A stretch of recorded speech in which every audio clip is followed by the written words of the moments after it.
The Encampments, a powerful documentary on Gaza protests at Columbia University.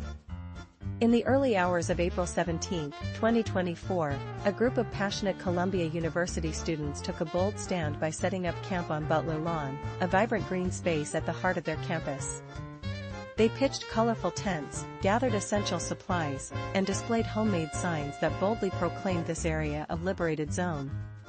As revealed in the compelling documentary, The Encampments, directed by Pritsker and Michael T. Workman, these students had been tirelessly petitioning the university administration to divest from Israel, only to have their pleas ignored and their peaceful protests criminalized.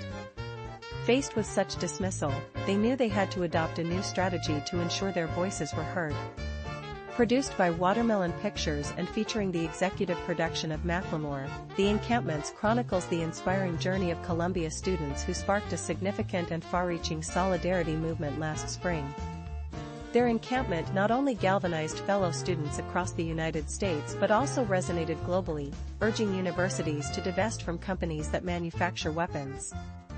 However, their actions also ignited a firestorm of criticism from certain politicians and media figures, who spent weeks questioning the students' motives and accusing them of anti-Semitism. The Encampments. The Bottom Line, a compelling fly-on-the-wall documentary. Release date, March 28. Directors, Pritsker, Michael T. Workman. Duration, 1 hour 21 minutes.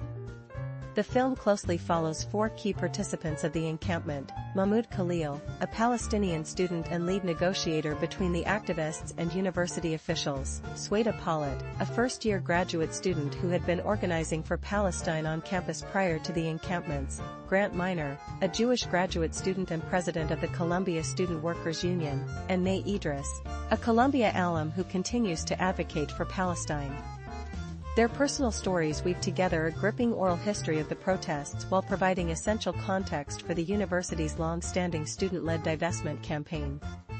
Additionally, the documentary explores Columbia's rich history of protest movements, featuring interviews with alumni who participated in the anti-Vietnam War protests of 1968, which also led to the occupation of several university buildings. In a timely release following its world premiere at CPHDOX, Watermelon Pictures rushed to bring The Encampments to U.S. audiences after Khalil's arrest by ICE agents on March 8 and Minor's expulsion from Columbia on March 13. Despite attempts by the State Department to revoke his student visa, Khalil, a lawful permanent resident, remains detained without criminal charges. A recent ruling indicated that he could face deportation, a case that has drawn significant criticism for its apparent violation of First Amendment rights. Minor was among nearly 24 students sanctioned by Columbia for their involvement in the protests. These recent developments have made the encampments even more relevant, as it documents a pivotal protest movement.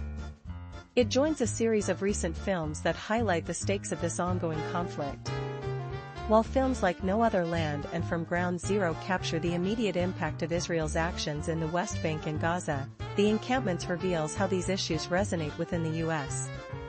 The documentary showcases students engaging in courageous conversations with each other and their institutions. Pritsker and Workman begin The Encampments with a montage of news anchors criticizing the protests, juxtaposed with footage from Gaza, before introducing the four main participants. Pollitt, Khalil, and Minor share their backgrounds in organizing for Palestine and reflect on the university's repeated disregard for their calls for divestment.